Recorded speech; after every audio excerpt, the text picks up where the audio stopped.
You know the legal term for having a bear trap in my bedroom. I don't know. It's hidden traps.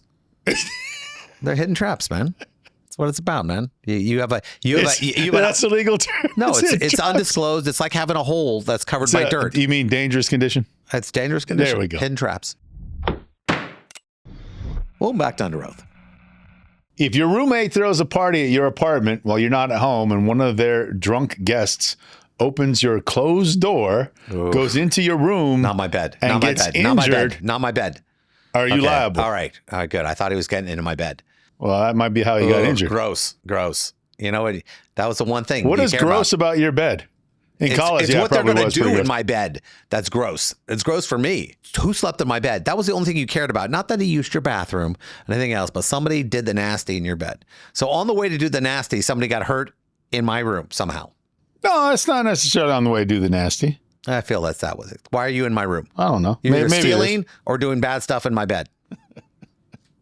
Probably bad stuff. They're just doing a tour of my room. I love his comic books. Well, it's a party, right? So, hey, well, is Jeff here? No, Jeff's not here. What are you doing in my bedroom? Oh, well, there's his room right there. Oh, he's not here. He's not going to come home. Then why are you let me in my use his bedroom? room For what? And then somebody trips over something. Let's say they step on, what'd you have in the 80s? Like a Rubik's Cube on the floor? Steps on one of those things and takes a nosedive and cracks their arm. Well, there were no traps in there. There was not like a trap door. Yeah, I know you or probably something. didn't have a bear trap in there, but a Okay, Rubik's Cube on the floor. So who's to blame? They're asking me who's to blame. Are you responsible? No, I didn't. For you keeping your room in such a disheveled. Is it not foreseeable that people will come in your room? My room is not a common area. Did you lock it? No. Did you lock it? Who locks from the outside? What bedroom door locks from the outside? Well, you could put a lock on there, right? Stop it. That's not normal. That is not. You show me a guy who has a lock on the outside. I'll show you a kid. If you, all right, so let me make the argument. Let me make the argument. So if you know that you can't lock your door, you know that there's at least a possibility someone's going to come in your room, so you should keep it nice and tidy. No. Let's say it is a bear trap. No. Let's say you collect bear traps. Let's say you collect bear traps. That's on me. And you have it in your room. What's the word? You know the word called. You know the legal term for having a bear trap in my bedroom. I don't know. It's hidden traps. They're hidden traps, man. That's what it's about, man. That's a legal term. No, it's undisclosed. It's like having a hole that's covered by dirt. You mean dangerous condition? It's dangerous condition. There we go. Hidden traps. Dangerous condition. Unknown dangerous condition. Dangerous condition is that my room smells. You know, I have a shirt on the floor. It's not. Why shouldn't you be able to have an open bear trap in your room if you're not expecting anybody in there? Because if it's not easily seeable. Not in the dark. Okay. You and I both know that certain properties, even to people who are trespassing, you can't do it. Big hole you didn't covered by set dirt. the trap to like catch a burglar or because you thought a burglar was coming in. You just opened the trap up to, I don't know, make sure the springs still work. Who knows? You just left it on the floor? Yeah, left. No. I mean, why? No one's coming in your room. No, that's just dumb. I left a grenade in the middle of my floor. Stop it. Oh, so you're saying there is some level of ridiculousness. You think it's way before the bear trap level, but at some point you are responsible. If you trip because in my room, you left something so dangerous in your room that nobody's supposed to go into, by the way. But it's so dangerous if somebody does go in there, they're really going to get hurt. Absolutely. Now, unlike, for example, let's say there's a meathead in there with some weights and he hurt his foot on a weight or he caught under a weight and he fell down. Okay. No, these are my weights. It's normal for me to have this. You tripped over your weights? Tripped over the weights, like a weight set I had in there. Then you're not responsible for that? No, I wouldn't think so. Why is that? What is the difference? Okay, you are not supposed to be in my room. Correct. My room. Correct. Okay, it's not. Why are you responsible if I trip over your weights that you left out disheveled? Because it's obviously But you're not responsible if I step in the bear trap you left. It's not hidden. It's not this. I'm not required to clean my room. Everything else. If you decide to enter a room that has clothes all over the floor in the dark, just walk in for the hell of it, that's on you. I didn't invite you in this room. You were technically trespassing to this area of the house. You were not invited in. You were not. So here's the $1 million question. Yeah. Or however big your insurance policy is question. Trust me. Maybe they don't have maybe the $10,000 question is it foreseeable to you that your roommate who has a party without you there is going to let people or not be able to prevent people from entering your room? Is that foreseeable? Hold on. You threw two parts in that are absolutely different. Don't lawyer me. All right, what you do you got mean to don't answer lawyer? one question at a time. It could be That's either a compound question. Watch this. There are two Objection, ways, Your Honor. Compound question. There are two ways Objection, to get into your room. question. Give me one at a time. Okay. Is it foreseeable that your roommate will allow somebody to use your room while you're not there? No. Why is that? I made it very clear to him, no. It's unacceptable. If you want to break the roommate contract, no, it's not foreseeable. You wouldn't be my roommate. Oh, yeah, you're going to let somebody do it in my bed? No, you're not my roommate.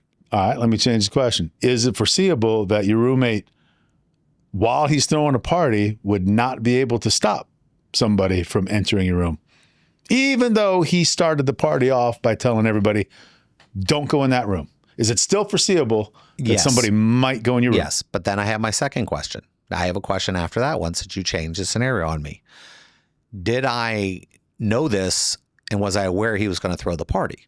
If he just had a impromptu party and I wasn't aware he was having a party, that changes the scenario because then I know there's a possibility this is going to happen. If I have no idea he's going to throw this impromptu party and I don't clean my bedroom. All right, so what do we do then as a lawyer? I think I have to look at all the facts and say, okay, was he aware that you were going to have a party? And if the How answer, would I prove that? ask. I think I could prove. Ask. I think I could prove. Watch this. Watch this. Yeah. I can depose him. Yes. I can bring him forward and say, Have you thrown parties in the past? Hey, Bobby, are you aware that he was going to throw a party did you believe there was a possibility? No, because he always tells me about his parties. And then I make sure that I either try to figure out a way to lock my door or I put a big sign on my door, don't come in. And I've seen That's kind of like an invitation, though. Or I put a sock on the door to let somebody think somebody else is in there already. I mean, you're talking about an issue, and I think it really involves a couple things. The big one is this.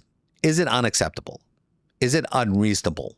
Like if I had a room that just had I was a hoarder and had stuff piled and it's balancing and everything else. Somebody walks in and this whole thing falls down on me. You know, there's different things. But if I have some clothes on the floor and and I have hardwood floors and you slip on like a dress shirt and bust your ass, no, I'm not responsible for that. And that's way different than leaving a loaded 38 next to your bed. It changed the scenario, which it's easier to see. I have a 38 on my bed loaded. Some guy walks in, he grabs a 38, he's drunk, he unloads on everybody in the house. Thinking it's a cap gun. Ha, look, I found a cap gun. No. He was just so drunk, he took a gun and started shooting. And you had that gun physically available. It's not like he busted into my safe. I put something in a place that was inherently dangerous, and he used it to kill a bunch of people. Oh, should I have expected somebody would be drunk and grab my gun? No, but I had something inherently dangerous that I should have secured. But it seems to me, though, that you're conceding that it's foreseeable that somebody's going to come into your room, even if you don't want them to, and even if you tell people not to. I'm not saying it's foreseeable. I'm just saying it's a possibility. I didn't think of it. I didn't see it. You know, I didn't think about it.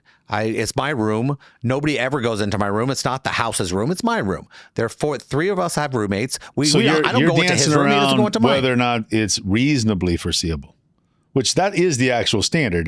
That's a good point you're making. But isn't it reasonably foreseeable that somebody goes in your room, even if you put a sign that says, don't go in my room? I think it's subjective. I think it depends on the person. If I'm so caught in my ways and I think that I'm very set in my ways, like me as a human being now, isn't reasonable that somebody in my condo, that a security guy or somebody out might come in to check the water and see my gun in my condo. That's different than if I share a quad with 4 people and somebody can just walk in the door. I think the scenario changes depending on the roommates, whether you've had a party or not ever before, whether we've all agreed, this is private. We never have parties. All right. So now you're representing me and I'm the guy that went into the room and fell. And our producer, it's his room. It's Dave's room. Dave's room. I'll throw Dave under the bus all the time, you know. Dave's room. No. Help me sue Dave because I fell in his room. Dave. I'm like, Dave, you know that weird cosplay stuff, you know, the spikes that went through this guy's foot? You know how dangerous those are. You know, I stepped on some cosplay spikes. You step on a cosplay spike, it basically caused an infection, and I lost a leg.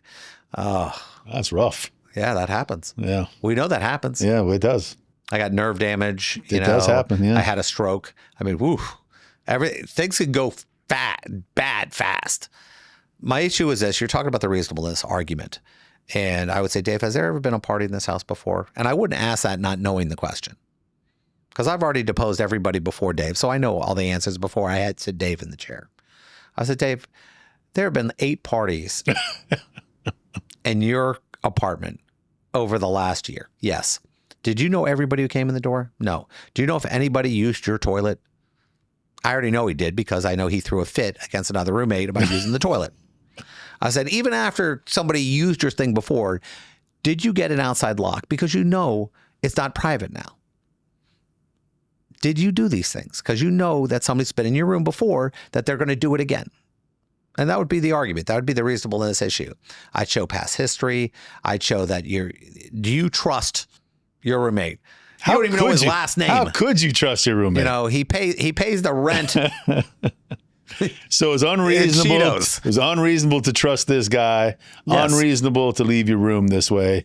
You almost were certain that somebody was going to. So if you were representing me, now represent Dave. Same facts.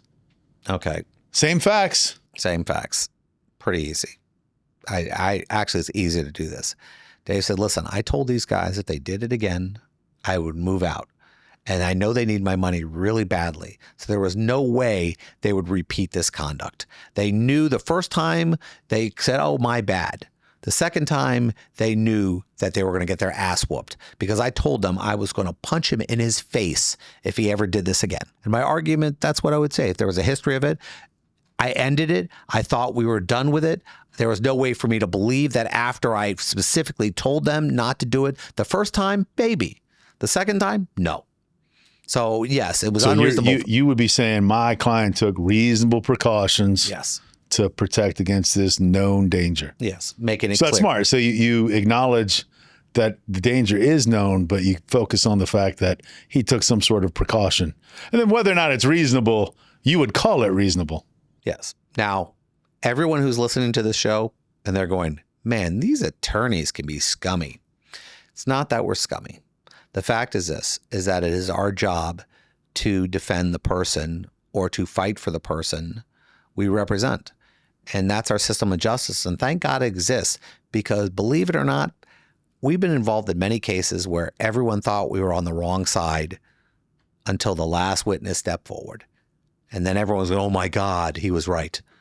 That's why our system of justice is the best system in justice on the planet. And if you're asking me how I can say that, because I have a degree in comparative law.